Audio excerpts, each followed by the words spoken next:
wacht, die kant nog op. Die kant is goed.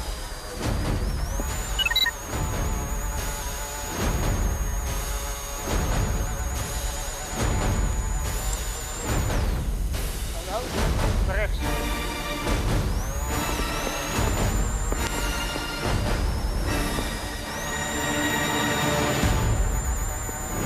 Die kant.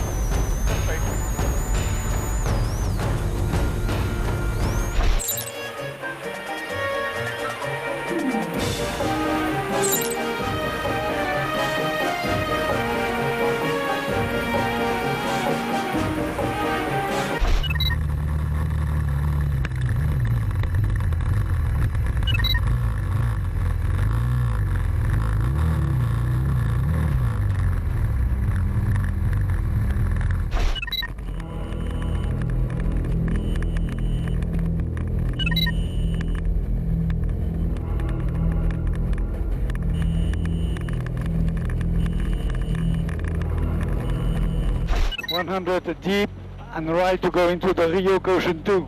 Ja. Here. It's Caution 2 here. And right to go through the Rio. Tight right. Ja.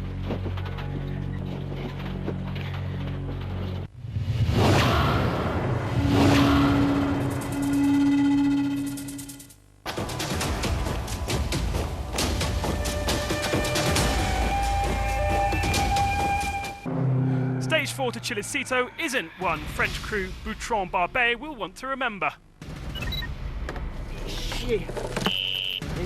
We haven't had any brakes for 150 kilometres. With brakes, we would have made it.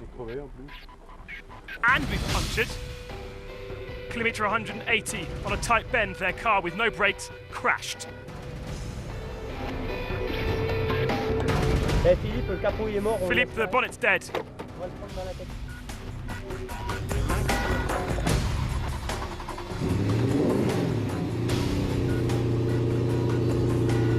Regarde les pressions. Check the pressures. Check the pressures for the engine. Finally, after repairing for 2 hours, they were able to carry on, but made it very difficult to finish the special. We're out of gas with 5 kilometres to go.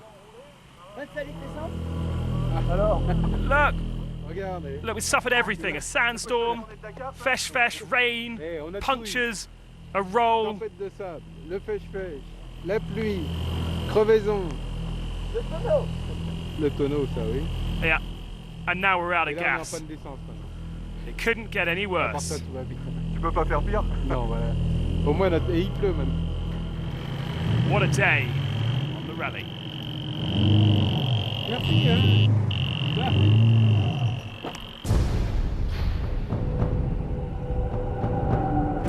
Previously in the cars, after 4 stages, the Minis have dominated the standings ever since the start in Mar del Plata. Roma, Holovitz, and Pederhansel all taking stage victories.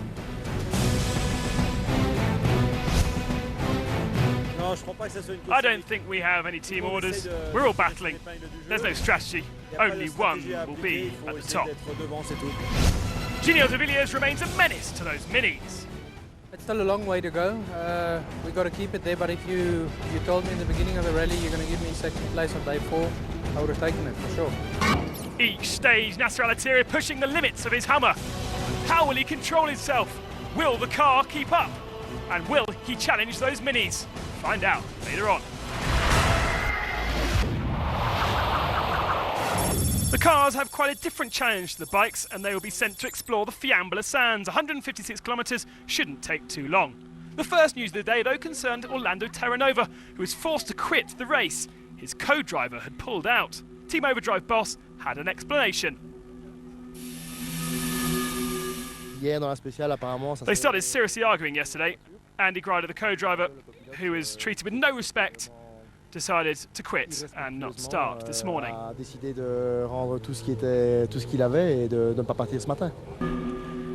it was to be a demanding day on the stage. The famous dunes of Fiambula awaited the cars. Normally we're lucky enough to have the bike style ahead of us and leave some tracks in the dunes, but this year both specials are very different. The first car will be ours, and we'll have to find the right direction, so it won't be that easy.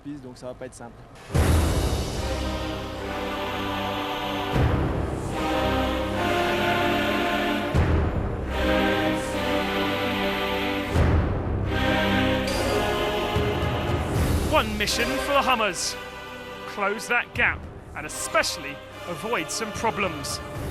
And it certainly hasn't been a trouble-free ride for Gordon or Alatia so far. Alatia eventually caught up with his teammate Gordon. Both would fly past Leonid Novitsky. It was a Hummer show.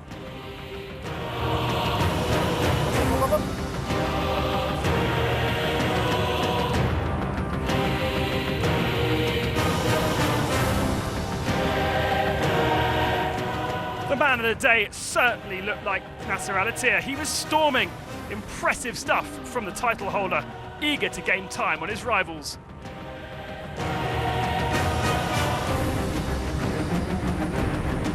Best time at all checkpoints, and then again, it all went wrong.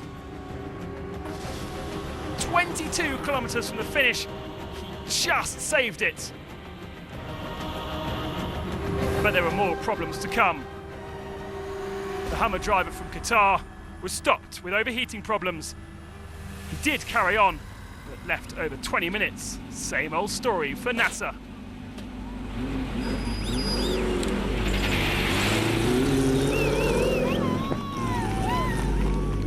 The spare wheel was loose and he touched the pipe of the engine, the water, and he broke it, and after the temperatures was very high and we stop and we must prepare again and we lose a lot of time, you know. But what I can do, I was really have a good run, you know, and I do my maximum, you know, but I don't know what's wrong, you know.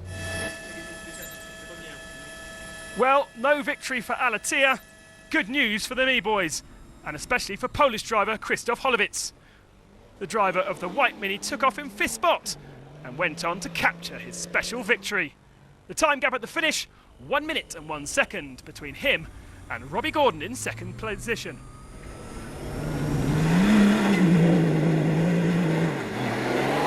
Today we decide to attack properly, and of course with beyond the road.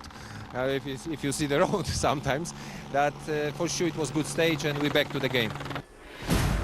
Meanwhile, rally leader Stefan Pedersen knew he would struggle having to lead the way. He finished 3rd, a performance in itself, but more importantly, he keeps command of the rally, increasing his overall lead to 4 minutes and 14 seconds. It certainly won't be easy to grab the spot from the Frenchman.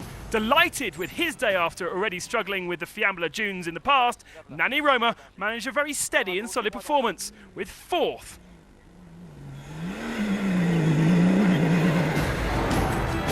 Carlos Souza in his Great Wall was now solidly in the top 10 in 8th position, just a second behind Nasser Alatia for the moment. And Giniel de Villiers lost over 15 minutes getting stuck in the dunes. For Guillaume Spinelli, the Fiambula dunes were very cruel, and he lost precious time in his quest for top spot. So here is the stage: Holowicz, Gordon, Pedersen, Roma, Novitsky grabbing a top 5 finish.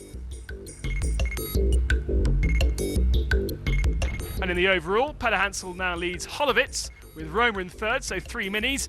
Gordon 4th still. De Villiers drops to 5th position after his problems. Arthur at Victor's has been flying the flag for Kamaz, but would this continue on stage 5?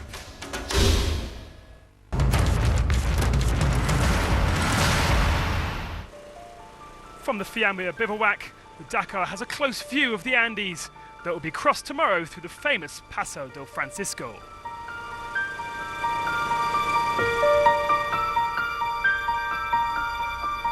In a big operation on this border crossing, we'll go at more than 4,800 meters. It's been very cold over the last few days, and in fact it's snowed. We'll have to face this cold issue. So we've made some small refuges with wood in them, so you can make some fire. And there'll be ambulances, and both on the Argentinian and in Chilean sides, to reinforce our own problems. Vigilance is the main word of the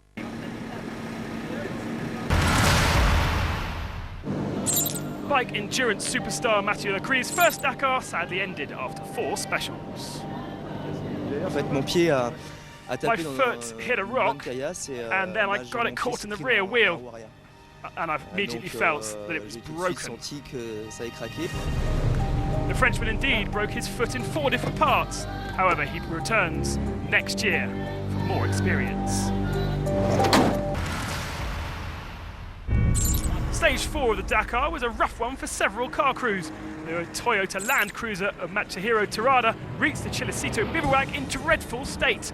The Japanese crew suffered a roll, but were able to finish the day's special, and they lie 66th overall.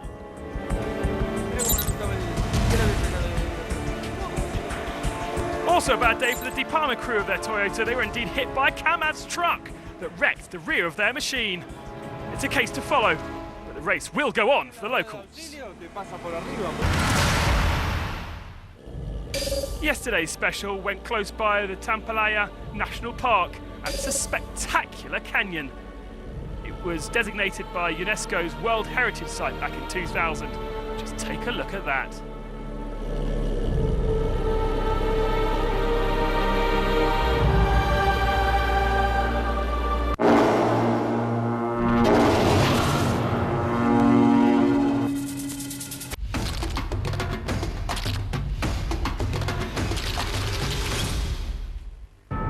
Hundreds of trucks, thousands of fans, all gathered in the Netherlands for one cause, the passion of the Dakar truck race.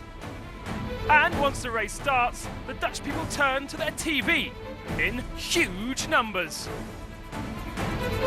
Having 1 million viewers is like a huge amount. It's like, you know, Formula One. But how did that passion start?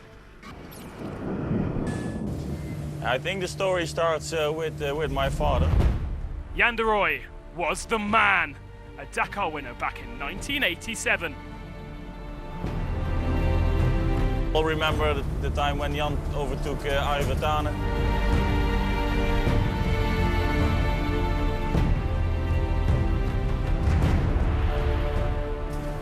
I think something started there. Over 20 years later, the legend is still present on the bivouac, but no longer in a truck. I started in 82, that's the first year for me. And at that moment we were only 4 Dutch people in the truck category. And that's going up and up and up, and television is coming in, it's going sky high. Jan became a real inspiration for so many in the Netherlands, and even encouraged track stars like Tim Coronel to join in. Jan is my legend. And every newspaper piece I have from Jan. And maybe it has to be that I'm here, that's why, I don't know. The Dutch are known as being crazy, and there's no doubt the truck race is the most mad machines on the rally. The Dutch make up nearly half the field, and so for sure they've taken this to heart.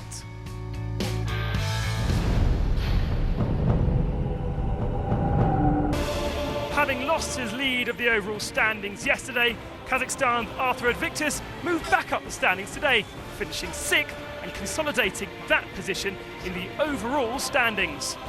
He's flying the flag still for Kamaz.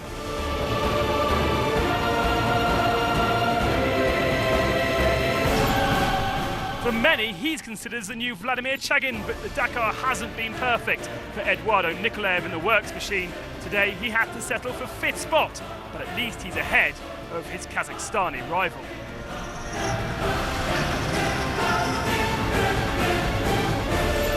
Marcel van Vliet was 6th overall before the day's special, but it didn't go well for the man driver. He lost 2 hours stuck in the dunes. That caused engine problems, and he's way down now.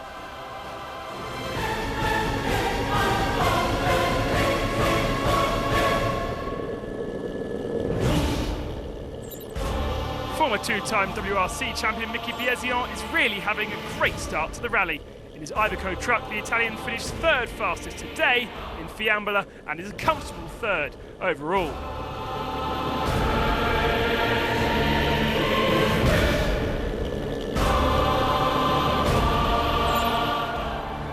winner of the Dakar in 2007, when the rally last visited Africa, Hans Stacey, is now in the Duroy squad, and he's making the best of his Iveco. He finished the day in 4th position, and currently is overall runner-up behind his nephew, Gerard Duroy, squad leader, captured his 3rd success this year, and eventually beat Czech Republic's Alex Leprez by just 14 seconds. Continues to lead the rally. It's Dutch beating Russians.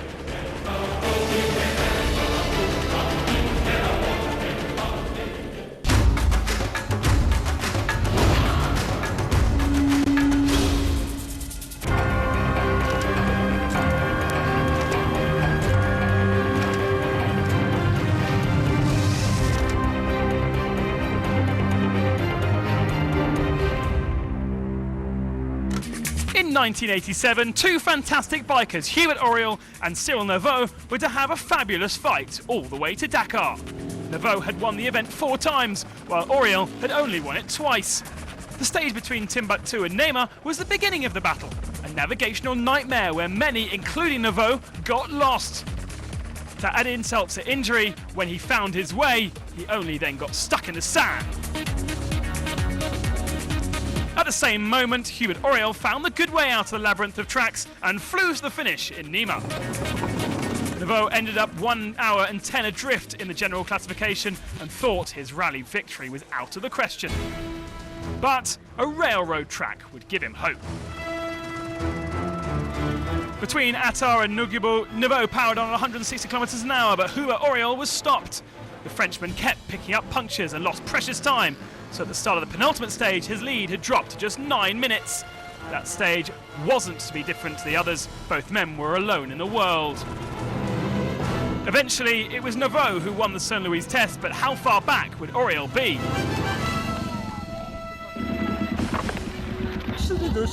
I have both my ankles broken. It was clear Hubert Auriol was in great pain. And by the time he was removed from his bike, it was obvious he had ridden for most of the stage with a broken leg. We had a great battle with Cyril. He's better than me. I've decided to stop riding bikes. Cyril Neveu won his 5th and last Dakar, declaring, "We needed a victor. Unfortunately, it was me." After a spectacular liaison, stage 6 is our first day in Chile, but it's not expected to be welcoming. Copiapo Dunes awaits to catch those who are not on form. So it's goodbye to Argentina. Will Coma continue to claw back the gap? Can the Minis keep the domination going? And how will all fare through the Andes when the Dakar adventure continues? Dakar!